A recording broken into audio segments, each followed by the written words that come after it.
Please give a warm welcome to our own Dr. George Erickson.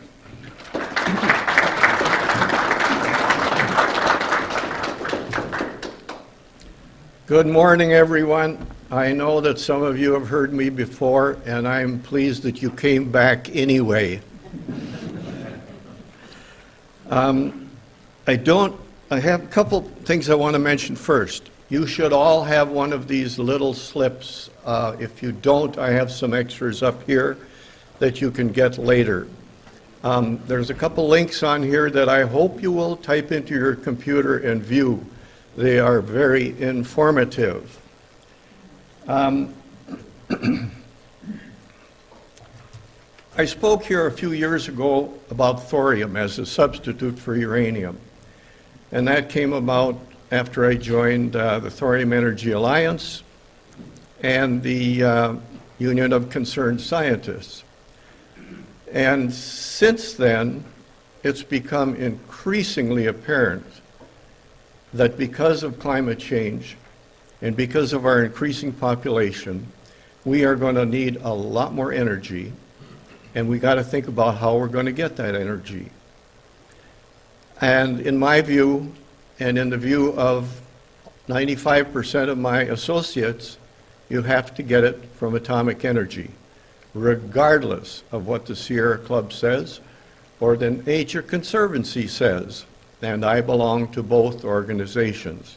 I support their goals and most of their methods, but we are at great odds over nuclear power. Today I want to talk to you a little bit. We're going to really unload here for a while. I'm going to go as fast as I can because I have a lot to cover. About misunderstandings about radiation safety. How did we arrive at these misunderstandings? How do we counter them?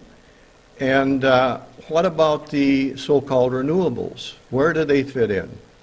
And I will tell you off the top that if I gave a talk about renewables and on the subject of wind, the subtitle would be Windmills Suck. And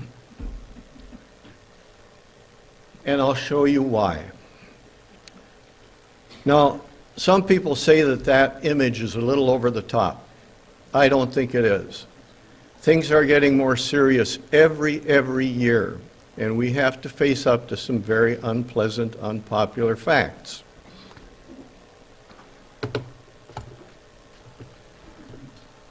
Greenland ice is melting terrifically fast. The Arctic ice pack is not only smaller, but it's getting thinner. Polar bears are coming off the ice at least 10% underweight, and though a healthy bear can swim 100 miles, their hair is hollow. If they're healthy, they're fat. Easily. They cannot do 200. Many bears are drowning. We see the signs of this everywhere.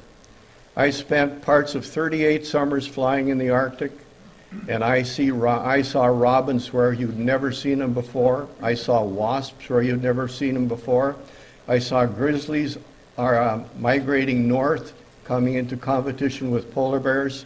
And a polar bear will always lose to a grizzly because a polar bear is a hunter, and a grizzly is a hunter, and a polar bear is a machine that snatches seals out of the water. Basically it. One of the huge problems we face is that because we've been pumping carbon dioxide into the air in increasing amounts every year since the start of the Industrial Revolution, is that we have a big overload of carbon dioxide, a potent greenhouse gas, in our atmosphere. Well, the oceans absorb about half of that. They also make, thanks to phytoplankton, about half of the oxygen we breathe. And so if you mess with the ocean, you can have serious consequences. For millions of years, the pH, let us say the acidity of the oceans, have averaged around 8.2. They are now approaching 8.1. Now that might not seem very significant, but frankly, That's huge because the scale is not linear, it is logarithmic, which means that that's a much more significant change than would appear on the graph. And science tells us that if it reaches 8.0, the oceans are in big trouble, and we are in big trouble because we get 20% of our protein from the oceans. And if you add carbon dioxide to water, what do you get? You get fizz, you get soda water, you get carbonic acid. And that affects the formation of shells of the phytoplankton, mollusks, lobsters, anything that has a shell. These creatures are at the bottom of the food chain. If you disturb the bottom, you disturb everything all the way up. It will make a huge difference. The oceans are warming. The sea surface pH is changing. We're always, it's most noticeable at the poles first, and that's unfortunate. It's too bad that we, in the middle of the continents, are not more aware of what's happening. The people near the margins are more aware. They are having backup in the sewers in Miami much more often now because of increased storm intensity and also because of slight rise in sea level that's already begun. So what do we do about the oceans? If they're becoming more acid, well, some have suggested you do the equivalent of adding Tums to the ocean. You add a basing compound to neutralize it. Well, that's a huge undertaking. It is possible, but it's going to take a ton of energy. And again, where are we going to get the energy? Those are healthy larvae on the left side and impaired ones on the right. Their shells are not forming properly. That will not only affect their lives, it'll affect their reproductive functions. Let's take a look at radiation exposure for an average American. You can see that radon is the major one. And by the way, don't get too excited about radon. It is an alpha emitter. Alpha emitters can't even penetrate a piece of paper, let alone skin. The reason we are concerned about radon is that if you breathe it in, it's inside you then. Nevertheless, that has really been hyped. At any rate, you see the little green wedge, other less than 1%. The radiation that you get from the nuclear power industry is a tiny part of that 1%. And yet we have huge concerns about it. How many of you recognize this machine from your shoe store way back when you were a kid? How many of you did like I did? You go in there every time you were downtown, you went by that shoe store, you had to stick your feet in there and check it. It's a fluoroscope. For you younger people, you won't know what this is. You put your foot in there when you're buying shoes, that's the original idea, and you press the button, and then you can see right through your shoe, and you can see if your foot supposedly fits the shoe properly. Well, and as a rule, the salesman looked in one side, and the mother or father looked in the other, and you looked down the main one. And it was entertainment. And you went back again and again. And then the question is, how many of you still have your toes? I have yet to find anybody who said they've had any sort of neoplasm of their feet. And these are fluoroscopes. They are really putting out the juice compared to what we worry about today. And by the way, this audience has the distinction of putting me over 1,000 people who have viewed a presentation like this in the last 6 months, mostly in Minnesota, Florida, and Maryland. So, what about natural radiation? Let's just take a look at Europe here. The black areas are 10 millisieverts. That's what we are standard. And the yellow is really low. Look at Britain. pretty much yellow. Look at Finland and part of Spain, pretty black. Guess which one has the higher cancer rate? Britain.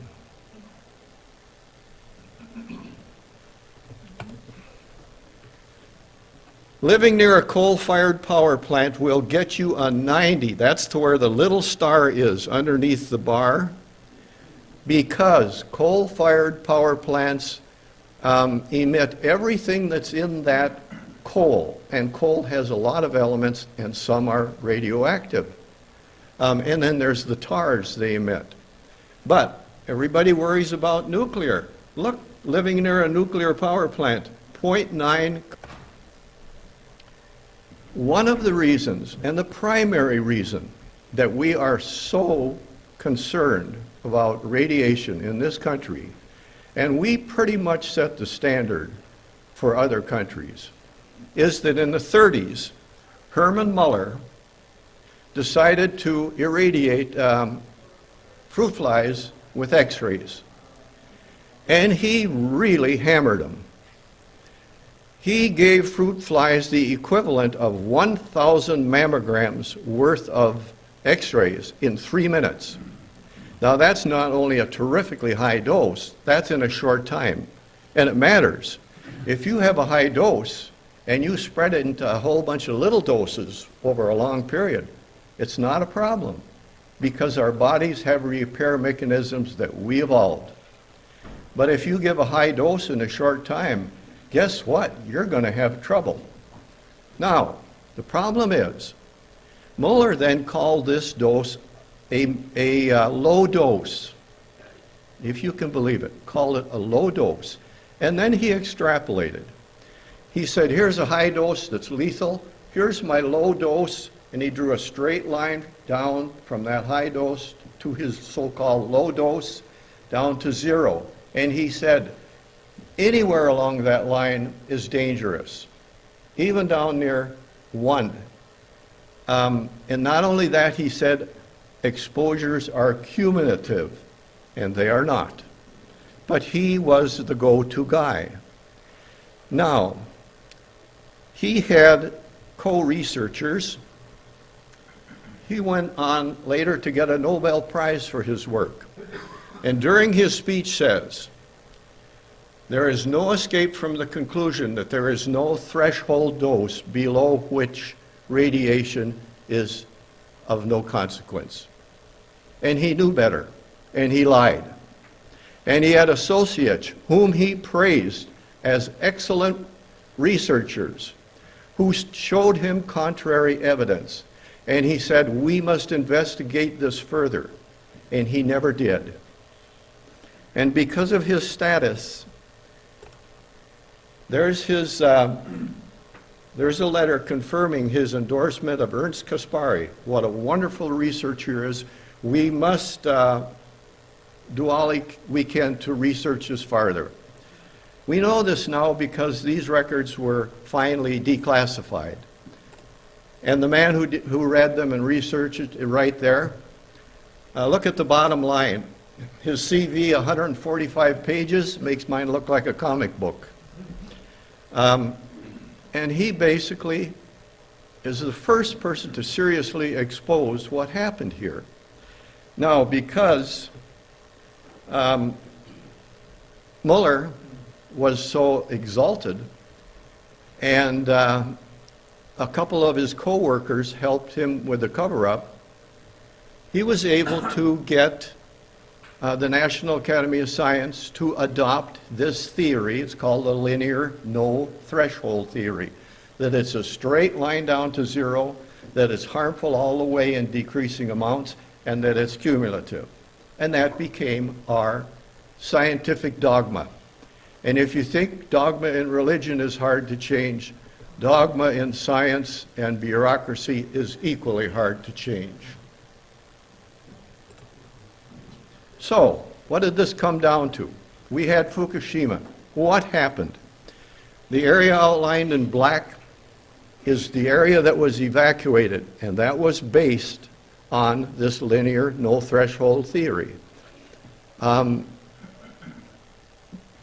With our current understanding of the body's repair mechanisms for DNA and of radiation hazards, what we would have evacuated is the red.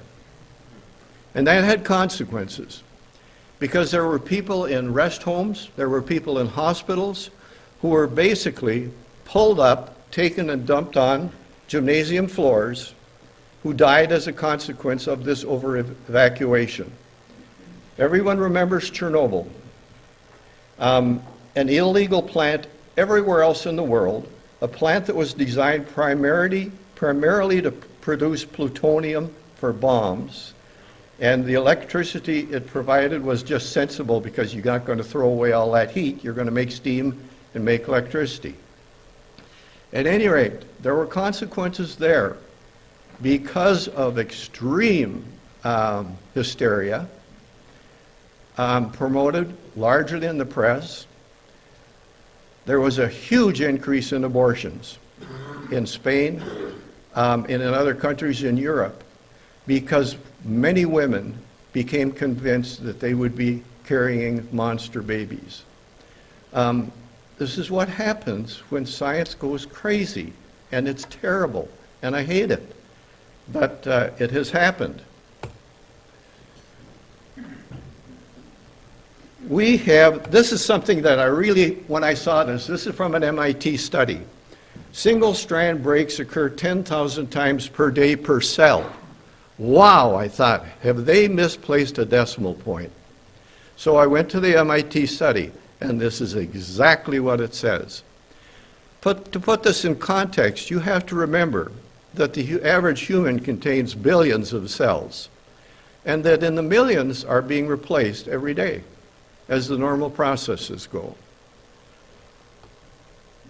Single strand breaks are common. Double strand breaks are rare. And incidentally, it's important that you realize that radiation is not the major factor in producing these breaks. Oxidation is. Oxidation of the things you eat, the metabolic processes.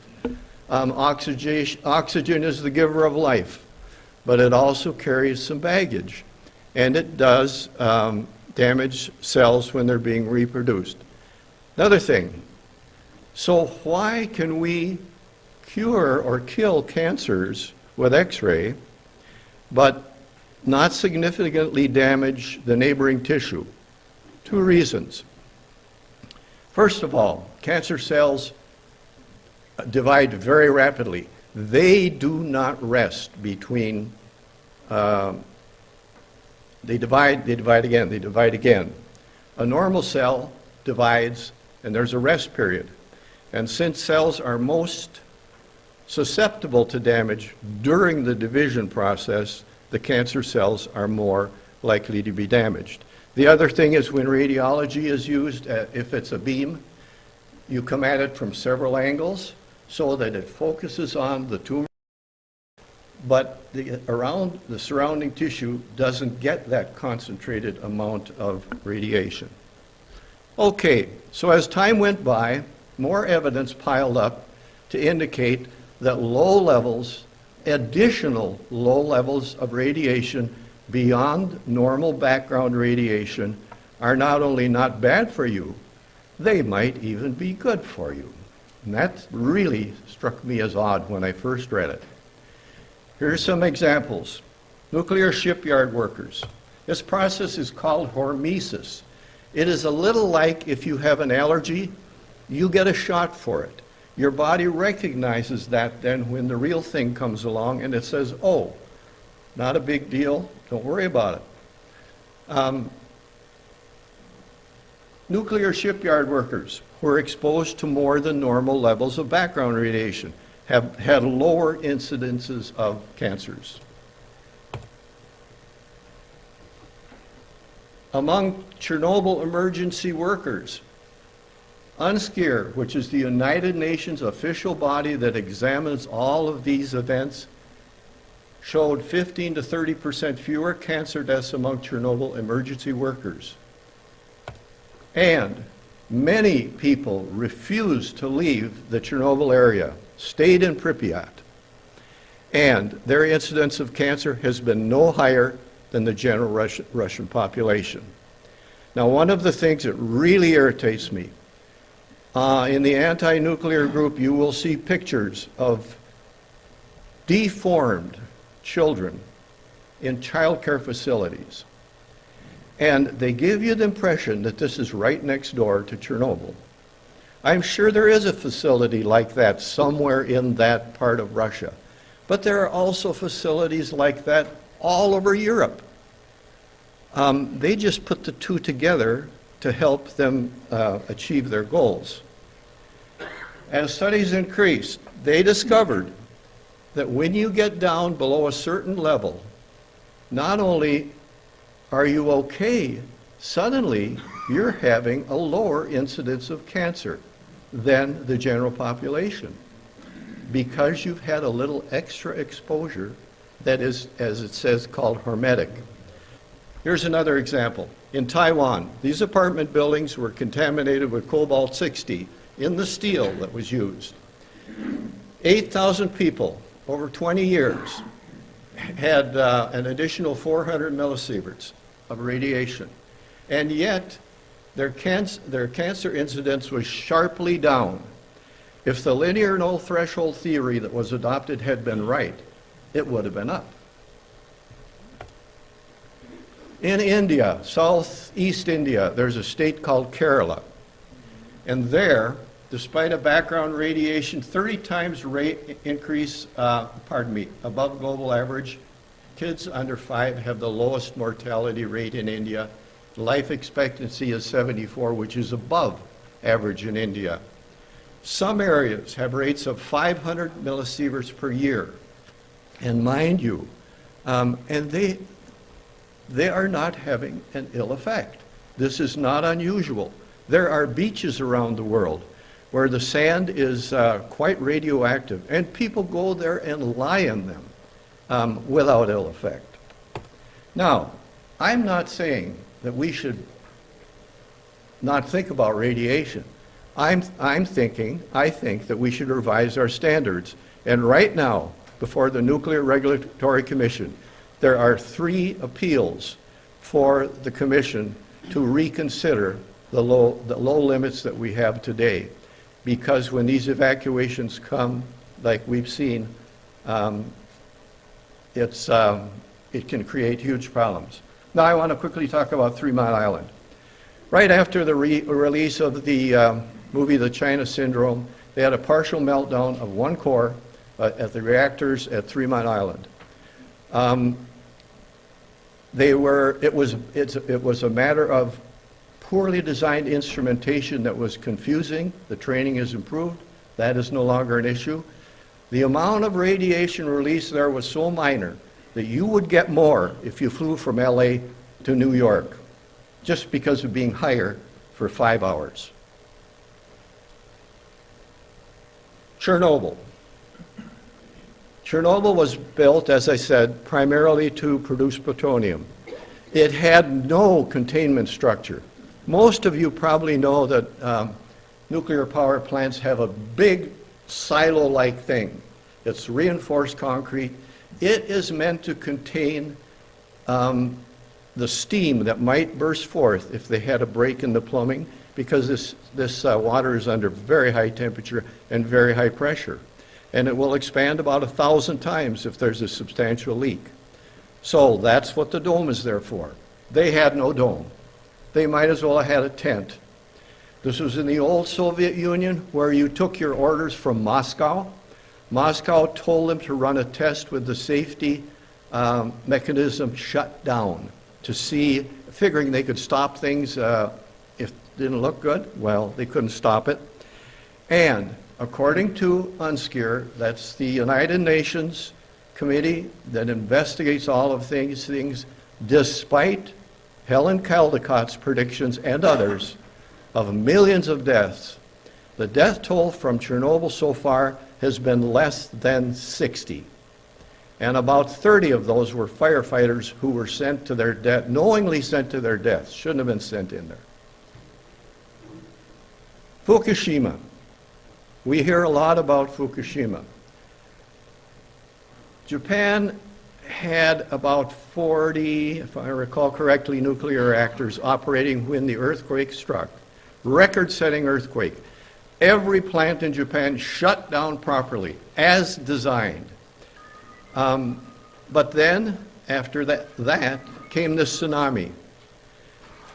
When they built the plant, TEPCO, the owner of the facility, cut down a 35-foot seawall, a natural seawall, to make it easier to access the construction site. And they replaced a third of it.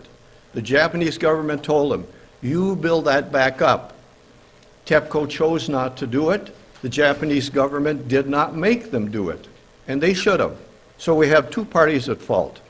In addition, TEPCO stupidly put the generators, the backup generators, in the basements.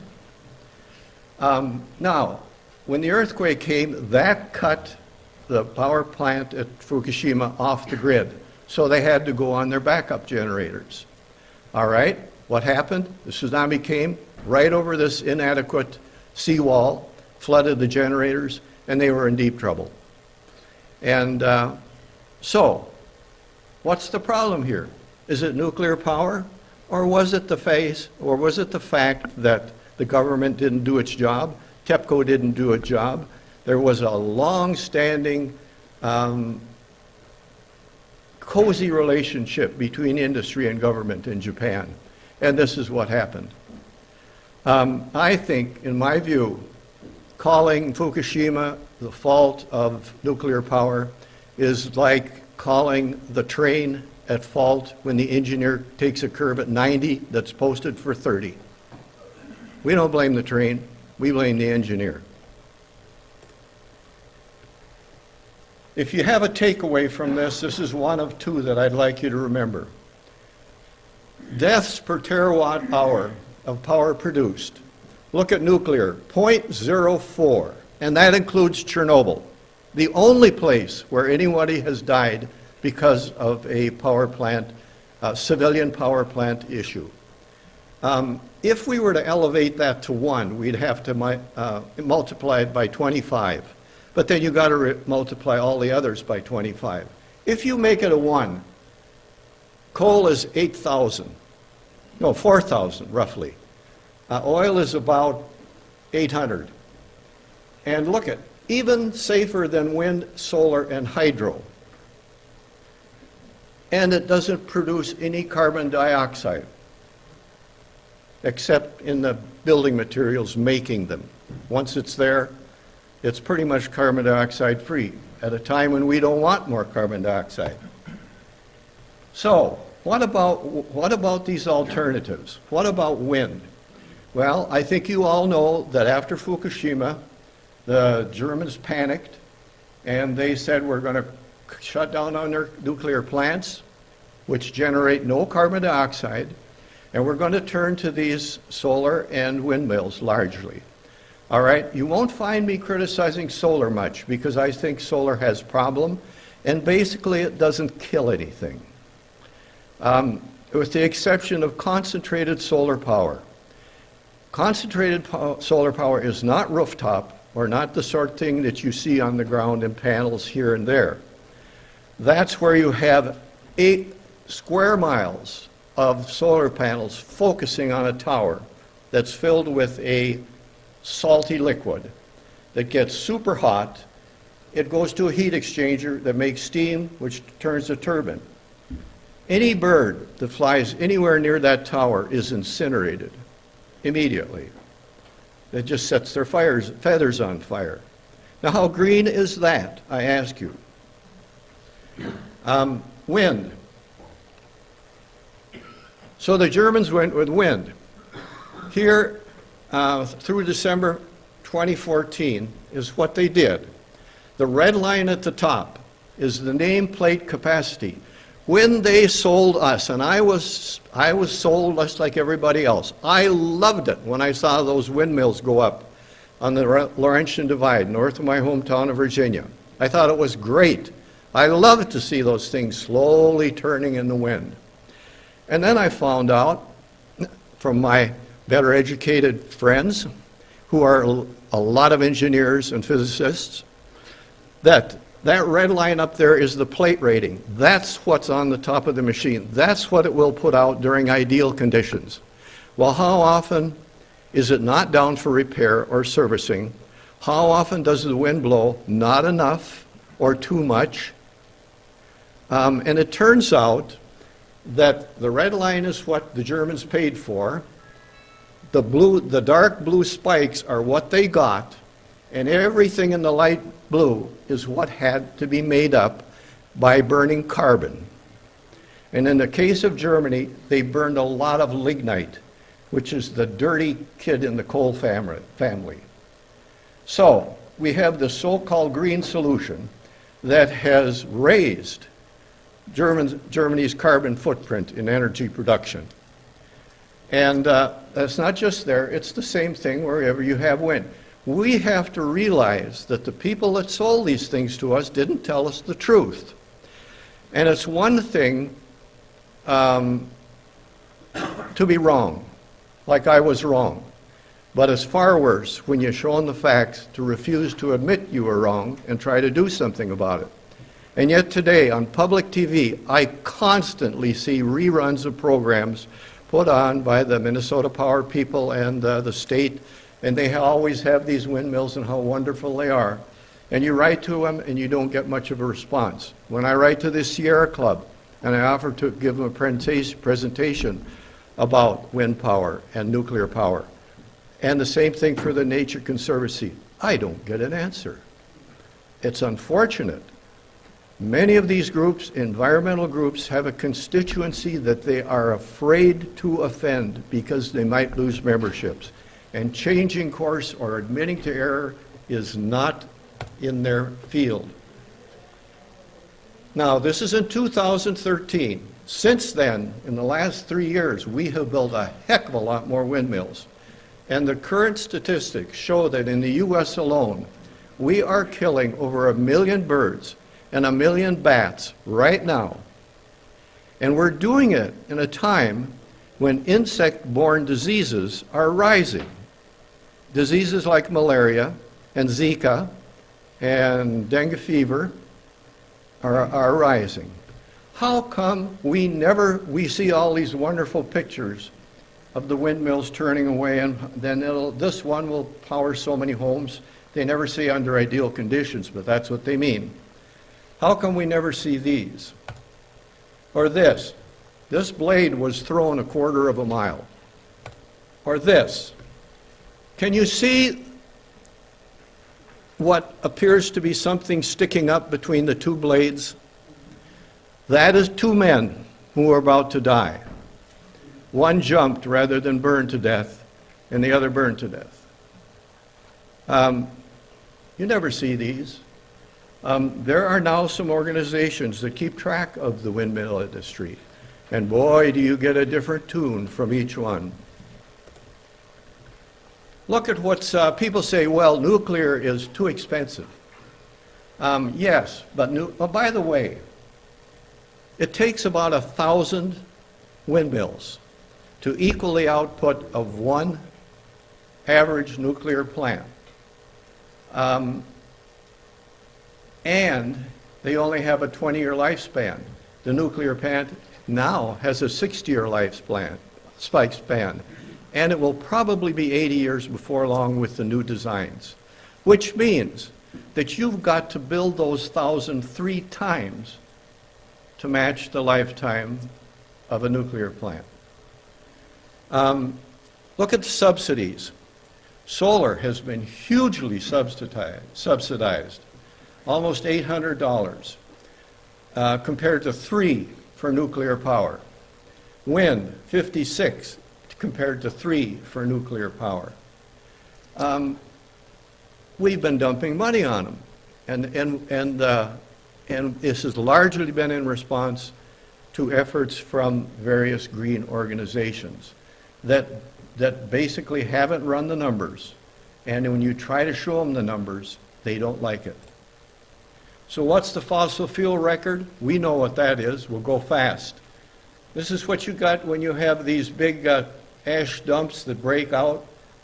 You get mercury, arsenic, and cyanide that go downstream. Those are forever.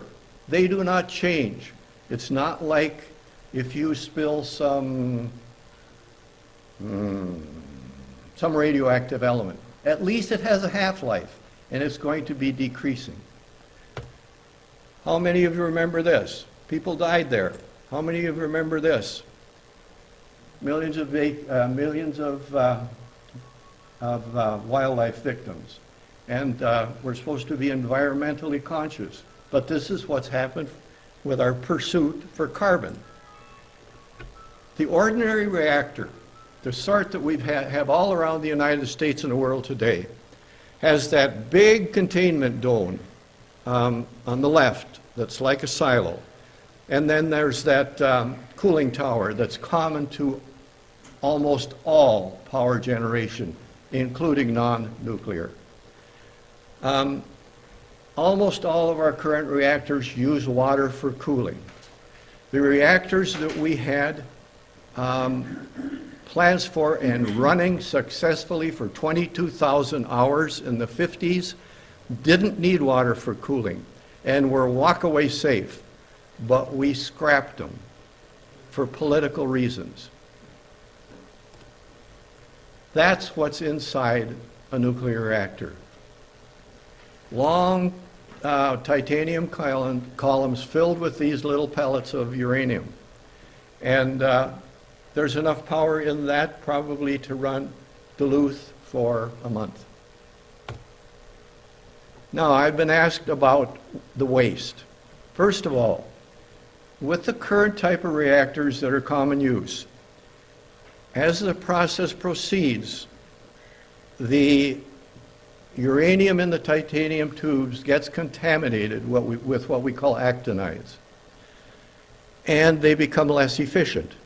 So they have to be lifted out after a while and replaced with new bundles of rods. They're put in water storage because their radioactivity slowly decreases. Water is a great neutron absorber, and that's what powers the process. And after a length of time, they can be put in what's called dry cask storage, which is what we do in Minnesota. They get so they're not generating so much heat anymore that if you put them in dry cask, there's a vent at the bottom that lets air in and out the top, it's sufficient to keep them cool enough. If we took all of our radioactive waste that we've generated in the United States since we started, 50s, 60s, and put them in, let's say, barrels 9 foot high, they would cover 1 football field. 1 football field.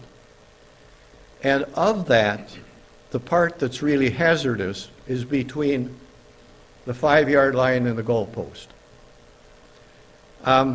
Now, so what should we do? We should recycle. The French have been recycling their waste, and they cut it way down.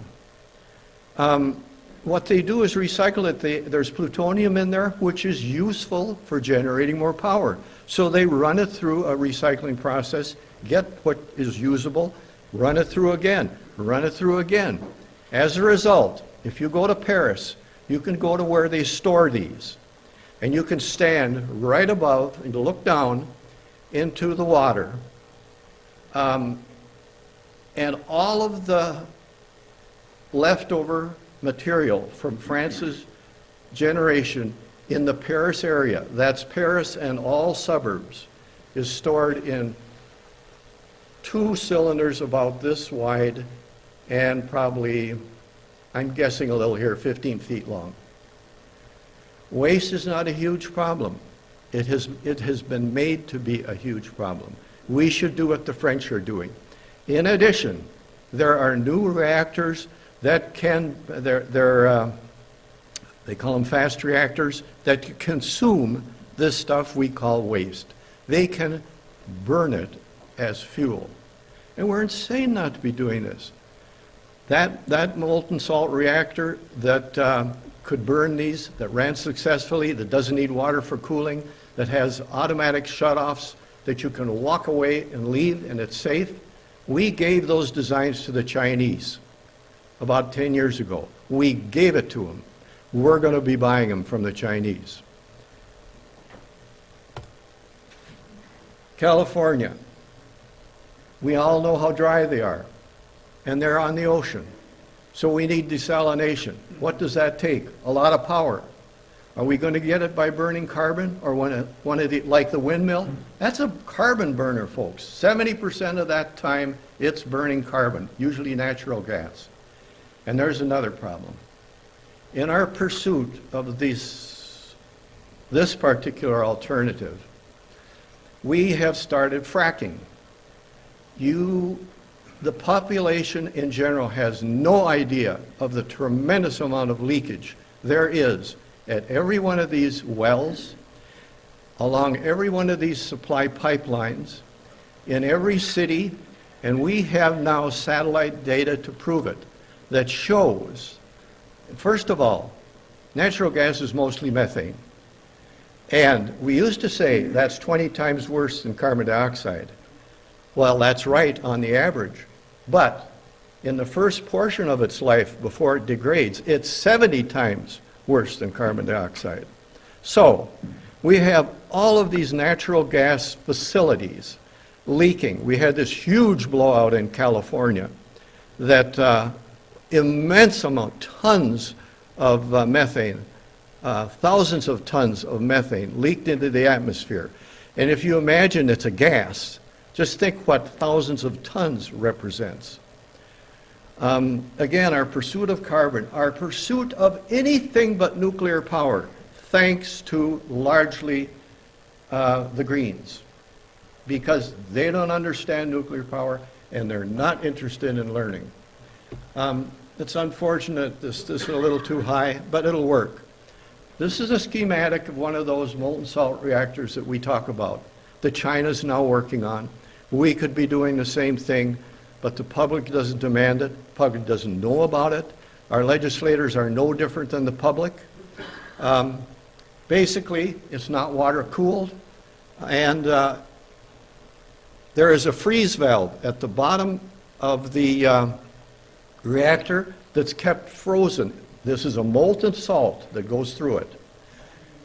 And the fuel is in that salt. And because it's a liquid, you can tap into it anywhere, and you can remove the impurities and add new fuel, which you can't do with our conventional reactors where you've got to shut them down, lift the rods out, put in new rods. So it's amenable that way. In addition, if something ever goes wrong and it starts to overheat, first of all, we want it to be liquid. We want it to be like melted. If something goes wrong, anything goes wrong that prevents flow of current, the freeze valve isn't cooled, it melts, it gets dumped into this huge tank which had a wide base, automatically cools, hardens, and that's the end of it. No problem. That's exactly what they did at Oak Ridge National Laboratories back in the 50s or 60s when they shut down that experimental MSR that ran for 22,000 hours successfully. And the stuff is still in there like a great big pancake, still solid, no problem. The Russians aren't waiting. They are building, they're selling reactors on huge barges, and they can go anywhere in the world, and they can be used for desalination or for generating electricity. Now, one word about thorium. I got interested in this in the first time because of thorium, which is a replacement for uranium. It is more plentiful. The ore is less radioactive, so it is nicer to work with, although uranium is not a big problem. That little lump will power any baby's lifetime for their whole life. And it's all around the world. No country has a lock on it. Now, who opposes nuclear power besides the Greens, who do not want to recognize its safety? Look at this message from Australia's coal miner. Nuclear power will kill the coal industry. The same thing applies to oil and gas. It will kill oil and gas. We don't need more carbon dioxide. We don't need more methane leaks. Look at this ad that was paid for by the Oil Heat Institute. We built at Shoreham, near Long Island, a nuclear power plant. It was completed. It was ready to turn on and generate power. Because of ads like this and pressure from the Greens, that facility was shut down and never turned out 1 watt. And that's a horrible business. So they're effective. Helen Caldicott. Helen Caldicott did great work in helping end atmospheric testing of nuclear weapons. But when that ended, she had nothing to do, and she switched to opposing everything nuclear, as did others like Barry Commoner and Ralph Nader. Sometimes we don't get just deception, we get outright lies. This image is from a website, and on the left is Fukushima, and on the right is North and South America, or Middle America. And they portrayed this as if that was radiation streaming across the ocean towards our coast. This was a NOAA image that demonstrated the decreasing heights of the tsunami as it came across the Pacific Ocean. And yet it was portrayed entirely differently. And when these people were told they were wrong and they should take it down, they didn't take it down right away. It was up there for days. Nuke Watch. How many of you read Nuke Watch in the Duluth Reader? I agree with John LaForge about many things, but he is entirely wrong and stubborn on nuclear power. I cannot tell you how many engineers and physicists and myself have written him pointing out his errors. They are never corrected. One of his most recent and terrible errors is when he said a worker at the Fukushima plant has come down with leukemia. And if you check the facts on it, you discover that, and he was awarded workman's compensation. You discover that he was awarded the compensation because under Japanese law, if you are working anywhere and you come down with anything, whether you're driving to work or at work, you get compensated. There was never a tie between his place of work and his disease. In addition, for the particular type of leukemia that he came down with, the latency period is somewhere around 5 years. He worked at that plant for 12 months. On the 13th month, he didn't feel very good, so he went to the doctor and was diagnosed with leukemia. He had that for 4 years before he came and finally got sick enough. So that was a pre-existing condition. People all over the country, here, Japan doesn't wear it, get leukemia. And the coincidence was that he decided he'd go to work there in the last stages before it would be recognized. Has John retracted that? No. Have we explained it? Yes. Here's James Hansen.